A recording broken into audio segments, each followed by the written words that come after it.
लेकिन जो लोग सवाल उठा रहे हैं पुलिस की भूमिका को भी देखिए, और जो लोग सवाल उठा रहे हैं आपके एनडीए के लोग ही सवाल उठा रहे हैं, बड़े बड़े नेता सवाल उठा रहे हैं, तो क्या वो जातिवादी मानसिकता के हैं? ये बड़ा सवाल है जीतन राम मांझी जी आपसे। और सवाल यह भी है, यह भी एक नसीहत है कि भरत तिवारी के घर मत जाइए, लेकिन जवैनिया गांव के लोगों का हाल जानने जाइए, जिसकी लड़ाई, जिसकी आवाज़ बन रहा था। यह समझने की भी कोशिश कीजिए कि भरत तिवारी का तरीका भी तरीका अगर गलत था तो उसको भगत सिंह हमने नहीं बनाया, भगत सिंह और क्रांतिकारी जवैनिया गांव के लोगों ने ही बनाया, जिनकी लड़ाई वो लड़ रहा था।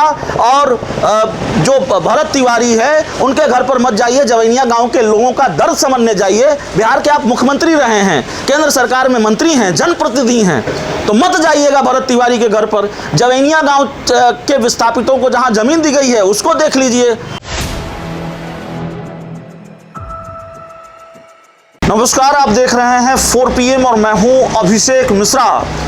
देखिए, भरत तिवारी एनकाउंटर मामला, बिहार का ये बहुचर्चित एनकाउंटर मामला सुर्खियों में है और प्रशासन, पुलिस सवालों के कटघरे में है। सवाल सरकार को लेकर भी है और सवाल पुलिस प्रशासन को लेकर भी है, और इस पूरे मामले ने राजनीतिक रूप से भी तूल पकड़ रखा है। एक तरफ बिहार में एनडीए की सरकार है, जिस एनडीए की सरकार है उस एनडीए के बड़े बड़े नेता, और भारतीय जनता पार्टी इस सरकार की ड्राइविंग सीट पर है। उस भारतीय जनता पार्टी के बड़े बड़े नेता पुलिस की भूमिका पर सवाल खड़े कर रहे हैं, इस एनकाउंटर पर सवाल खड़े कर रहे हैं। दूसरी तरफ इसी एनडीए सरकार में, केंद्र सरकार में मंत्री, इसी एनडीए का हिस्सा जीतन राम मांझी वैसे लोगों को जातिवादी बता रहे हैं, जातिवादी मानसिकता का बता रहे हैं, जो लोग इस एनकाउंटर पर सवाल खड़े कर रहे हैं। तो इस हिसाब से तो अश्विनी चौबे भी जातिवादी मानसिकता के हैं, इस हिसाब से तो बिहार के शिक्षा मंत्री मिथिलेश तिवारी भी जातिवादी मानसिकता के हैं। अगर जीतन राम मांझी के बयान का लबोलुआब समझें, उनके बयान के मायने समझें, तो इस हिसाब से अशोक चौधरी भी और एनडीए के वो तमाम नेता, ये या फिर वो तमाम लोग जातिवादी मानसिकता के हैं जो लोग भरत तिवारी के एनकाउंटर पर सवाल उठा रहे हैं। और सवाल बड़ा वाजिब है। अगर भरत तिवारी ने वो वीडियो नहीं लाइव किया होता जिसमें ये दिख रहा होता है कि भरत तिवारी ने पुलिस के सामने हथियार डाल दिया था, तब इस पुलिस की स्टोरी पर शायद यकीन कर लिया जाता। यही सवाल है बार बार कि भाई जब हथियार डाल दिया तो गोली मारने की नौबत क्यों आई, एनकाउंटर की नौबत क्यों आई? और इसी को लेकर सवाल है। कल बिहार पुलिस के जो बड़े पदाधिकारी हैं, बिहार पुलिस के बड़े अधिकारी हैं, एडीजी सुधांशु कुमार ने माना है कि पुलिस से चूक हुई है, पुलिस चाहती तो इस मामले को और ठीक से हैंडल कर सकती थी।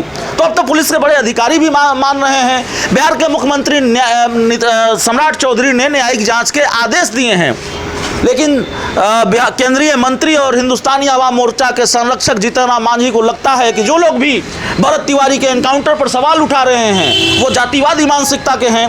क्या लिखा है जीतन राम मांझी ने, वो हम आपको बताते हैं। जीतन राम मांझी ने लिखा है कि दलितों का इनकाउंटर हो तो नक्सली मारा गया था, मुसलमान का इनकाउंटर हो तो आतंकवादी मारा गया था। ऐसा कहने वाले लोग ही भरत तिवारी के इनकाउंटर पर सवाल उठा रहे हैं। पर सबसे बड़ा सवाल है कि आखिर भरत तिवारी के पास अवैध पिस्तौल कहां से आया? जीतन राम मांझी की इस बात से सहमत हुआ जा सकता है। यह सवाल वाकई वाजिब है कि अवैध पिस्तौल कहां से आया, इसकी भी जांच होनी चाहिए। लेकिन जीतन राम मांझी का यह कहना कि जो लोग भरत तिवारी के एनकाउंटर पर सवाल उठा रहे हैं वो जातिवादी मानसिकता के हैं, यह कितना सही है?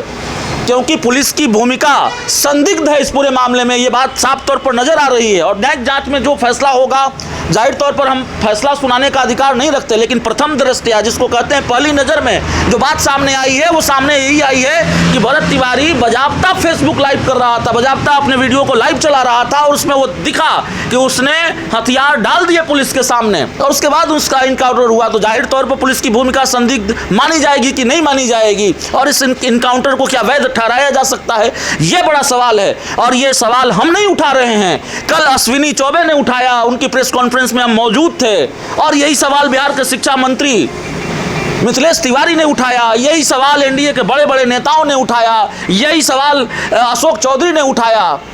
तो जो लोग भी सवाल उठा रहे हैं वो जीतन राम मांझी के हिसाब से, उनके मुताबिक जातिवादी मानसिकता के हैं। क्या ये बड़ा सवाल है? जीतन राम मांझी आगे लिखते हैं कि किन लोगों की सह पर आपराधिक वारदात पर राजनीति हो रही है। देश संविधान से चलेगा या फिर अवैध पिस्तौल की नोक से। भरत तिवारी कोई क्रांतिकारी नहीं था जिनका जातिवादी मानसिकता के लोग समर्थन कर रहे हैं। पूर्व में भी आपराधिक मामले को लेकर इनकी गिरफ्तारी हो चुकी थी।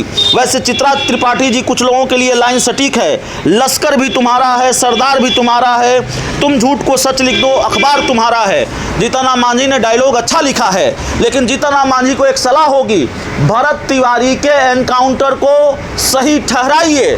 भरत तिवारी के एनकाउंटर को लेकर जो आप कह रहे हैं सही है गलत है, ये लोग तय करेंगे। वो लोग भी सुन रहे हैं, वो लोग भी पढ़ रहे हैं जिन्होंने आपको चुना है और जिनके वोट से आप केंद्र सरकार में मंत्री बने हैं। लेकिन आप बिहार के मुख्यमंत्री रहे हैं, केंद्र सरकार में मंत्री हैं।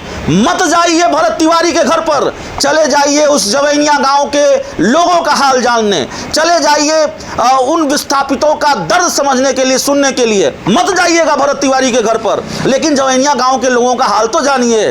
आप केंद्र सरकार में मंत्री हैं आप, और जाहिर तौर पर बिहार के पूर्व मुख्यमंत्री हैं, लेकिन पटना में बंगला मिला हुआ है और कई लोगों को मिला हुआ है। लेकिन जवैनिया गांव के लोग, जिनका पूरा का पूरा गांव गंगा नदी की गोद में समा गया, और उन विस्थापितों के विस्थापन में इतनी कंजूसी कि ऐसी जगह जमीन दी गई जहां गड्ढा था।